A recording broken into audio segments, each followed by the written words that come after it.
A oto mecenasi Układu Porannego. Rosnące koszty IT hamują rozwój Twojej firmy?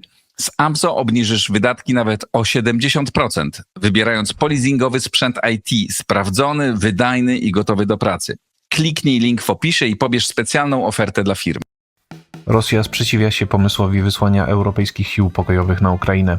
Donald Trump miał zmienić stanowisko Węgier w sprawie przystąpienia Ukrainy do Unii Europejskiej.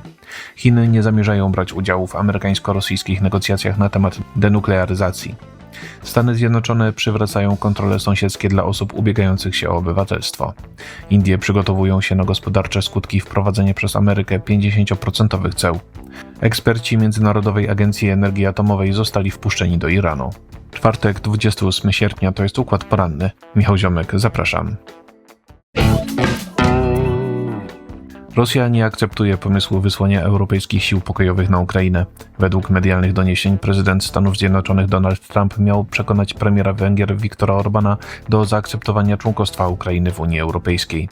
Podczas konferencji prasowej w Moskwie rzecznik rosyjskiego prezydenta Władimira Putina Dmitrij Pieskow przekazał, że jego kraj ma negatywne nastawienie do ewentualnych rozmów poświęconych rozlokowaniu żołnierzy europejskich wojsk na ukraińskim terytorium. Rosyjskie władze utrzymują, że rozszerzanie struktur euroatlantyckich na wschód stało się jednym z głównych powodów rozpoczęcia przez nie pełnoskalowej inwazji na Ukrainę 3,5 roku temu. Jak zauważa portal Politico, deklaracje Pieskowa stoją w sprzeczności z dotychczasowymi wypowiedziami amerykańskiego prezydenta. Trump w lutym w trakcie spotkania z prezydentem Francji Emmanuelem Macronem stwierdził, że Putin nie ma nic przeciwko planom wysłania europejskiej misji na Ukrainę. Kijów uważa tego rodzaju rozwiązanie za gwarancję swojego bezpieczeństwa po potencjalnym zawarciu porozumienia pokojowego z Moskwą. Z medialnych doniesień wynika, że Stanom Zjednoczonym udało się z kolei zmienić podejście Węgier do aspiracji Ukrainy. Trump miał przekonać Orbana do zaakceptowania przystąpienia Ukrainy do Unii Europejskiej. Zgoda ze strony Węgier miałaby przyspieszyć dynamikę procesu akcesyjnego Ukrainy oraz Mołdawii.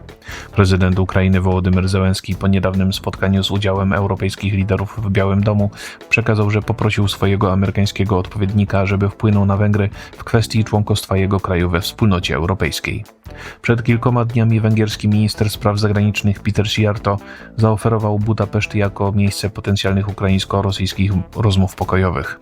Jego zdaniem nie ma obecnie innego europejskiego polityka, który tak jak Orban mógłby prowadzić rozmowy z Trumpem i Putinem. Chińska Republika Ludowa nie zamierza brać udziału w planowanych rozmowach o denuklearyzacji. Negocjacje dotyczące ograniczenia światowego potencjału nuklearnego chcą przeprowadzić Rosja i Stany Zjednoczone. Rzecznik chińskiego Ministerstwa Spraw Zagranicznych Guo Yakun uznał za nierozsądne i nierealistyczne oczekiwanie, iż przedstawiciele jego państwa wezmą udział w rozmowach dotyczących kwestii denuklearyzacji świata. Zdaniem Pekinu w tej chwili nie istnieje równowaga w zakresie posiadanego potencjału nuklearnego. Waszyngton dysponuje największym arsenałem atomowym na świecie, dlatego to on powinien w pierwszej kolejności wziąć na siebie odpowiedzialność za rozbrojenie. Państwo środka oficjalnie opowiada się za denuklearyzacją. Zarazem regularnie odrzuca propozycje Ameryki w sprawie przyłączenia się do rozmów na ten temat. Chińskie władze utrzymują, że ich militarny potencjał nuklearny znajduje się na podstawowym poziomie zapewniającym bezpieczeństwo narodowe.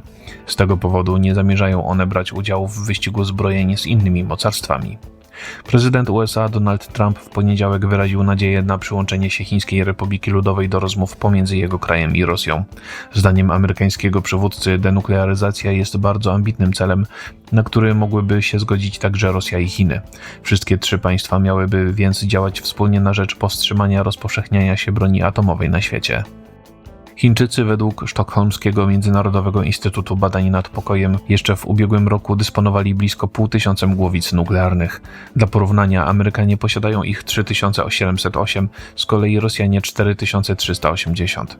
Tym samym Rosja i Stany Zjednoczone kontrolują 90% całego globalnego arsenału atomowego.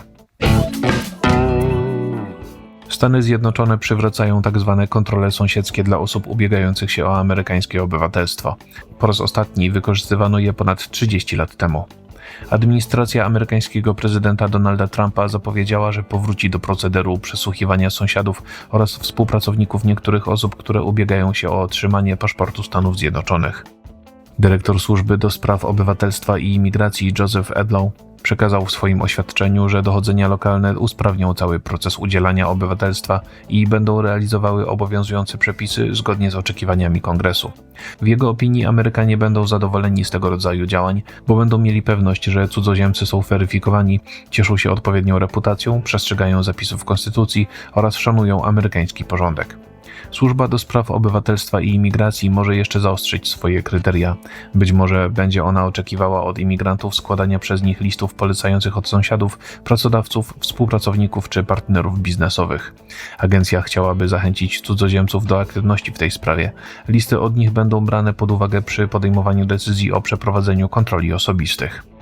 Decyzja Białego Domu oznacza powrót do procedury egzekwowanej ostatnio podczas prezydentury George'a W. Busha seniora. Kontrole sąsiedzkie były prowadzone na podstawie ustawy o imigracji i naturalizacji przyjętej przed 60 laty, ale zawieszono je ponad 3 dekady temu. Od tego czasu obywatelstwo jest przyznawane imigrantom po ich weryfikacji przez Federalne Biuro Śledcze FBI. Telewizja CBS News przypomina, że osoby ubiegające się o obywatelstwo Stanów Zjednoczonych muszą mieszkać w nich od 3 do 5 lat jako legalni stali rezydenci. Indie przygotowują się na skutki wprowadzenia 50% ceł przez Stany Zjednoczone. Władze w Delhi obawiają się spowolnienia gospodarczego i likwidacji miejsc pracy. Stawka w wysokości 50% będzie jedną z najwyższych na świecie. Indyjski rząd uważa, że wpłynie ona na eksport towarów o łącznej wartości 48 miliardów 200 milionów dolarów. Cła mogą spowodować nieopłacalność sprzedaży produktów do Ameryki. Najbardziej zagrożone mają być sektory tekstylny, jubilerski, kamieni szlachetnych, wyrobów skórzanych, spożywczy oraz motoryzacyjny. Eksperci wypowiadający się dla telewizji Euronews twierdzą, że opłaty zniweczą indyjską ekspansję na amerykański rynek, a także przyczynią się do wzrostu bezrobocia w przedsiębiorstwach nastawionych na eksport swoich produktów przemysłowych. Spowolnienie gospodarcze w Indiach może być mniejsze dzięki decyzji USA o zawieszeniu ceł w niektórych sektorach. Nie będą nimi objęte indyjskie produkty farmaceutyczne i sprzęt elektroniczny. Premier Indii Narendra Modi zapowiada, że nie zamierza ulegać presji ze strony władz Stanów Zjednoczonych. Jak dotąd dyplomaci z obu państw przeprowadzili 5 rund negocjacji na temat wzajemnej umowy handlowej, ale nie przyniosły one rezultatu. Amerykanie chcą uzyskać większy dostęp do indyjskich rynków rolnego i mleczarskiego, na co w obawie o krajowe miejsca pracy nie chce zgodzić się indyjski rząd. W tym tygodniu w Delhi miała odbyć się 6. runda amerykańsko-indyjskich negocjacji handlowych, ale zostały one odwołane przez stronę amerykańską. Modi zarzuca Ameryce prowadzenie polityki ekonomicznego egoizmu. W odpowiedzi na amerykańskie cła jego rząd zaczął pracę nad rozwiązaniami mającymi pobudzić krajową gospodarkę i wzrost konsumpcji wewnętrznej. Eksperci Międzynarodowej Agencji Energii Atomowej zostali wpuszczeni do Iranu. Teheran zawiesił swoją współpracę z instytucją po czerwcowej wojnie z Tel Awiwem. Inspektorzy mogli wjechać na irańskie terytorium za zgodą tamtejszej Najwyższej Rady Bezpieczeństwa Narodowego. Przedstawiciele Międzynarodowej Agencji Energii Atomowej uzyskają dostęp do elektrowni atomowej w Bushehr. Irańskie władze uznały, że wymiana paliwa w znajdującym się w kompleksie reaktorze jądrowym powinna odbywać się pod nadzorem międzynarodowych ekspertów. Powrót inspektorów potwierdził szef agencji Rafael Grossi. Podkreślił on, że w Iranie znajduje się wiele obiektów nuklearnych, a część z nich została uszkodzona w trakcie czerwcowej trwającej 12 dni wojny Iranu z Izraelem. Minister spraw zagranicznych Iranu Abbas Arakchi nie łączy tego faktu ze wznowieniem współpracy z instytucją działającą pod auspicjami Organizacji Narodów Zjednoczonych. Irańczycy wciąż mają prowadzić wewnętrzną dyskusję i w jej trakcie opracowywać nowe ramy kooperacji z Międzynarodową Agencją Energii Atomowej. Dotychczasowe relacje zostały zerwane po wspomnianym irańsko-izraelskim konflikcie. Irańskie władze oskarżyły inspektorów o przekazywanie Izraelczykom informacji na temat ich obiektów nuklearnych. Międzynarodowi eksperci zostaną dopuszczeni do elektrowni w Bushehr w ramach trwających negocjacji między Iranem oraz Wielką Brytanią, Francją i Niemcami. Do końca miesiąca obie strony mają czas na osiągnięcie porozumienia, które pozwoli uniknąć wprowadzenia mechanizmu szybkiego powrotu do dotkliwych sankcji gospodarczych. Obowiązywały one Iran przed zawarciem 10 lat temu umowy nuklearnej ze światowymi mocarstwami. Informacje przygotował Maurycy Mietelski, nadzór redakcyjny Igor Jankę. Jeżeli podoba się Państwu nasza praca, serdecznie zachęcam do wsparcia Układu Otwartego w serwisie patronite.pl. To wszystko na dzisiaj. Bardzo Państwu dziękuję za uwagę i do usłyszenia w kolejnym Układzie Porannym. A oto mecenasi Układu Porannego. Rosnące koszty IT hamują rozwój Twojej firmy?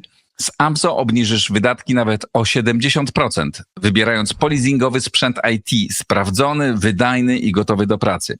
Kliknij link w opisie i pobierz specjalną ofertę dla firm.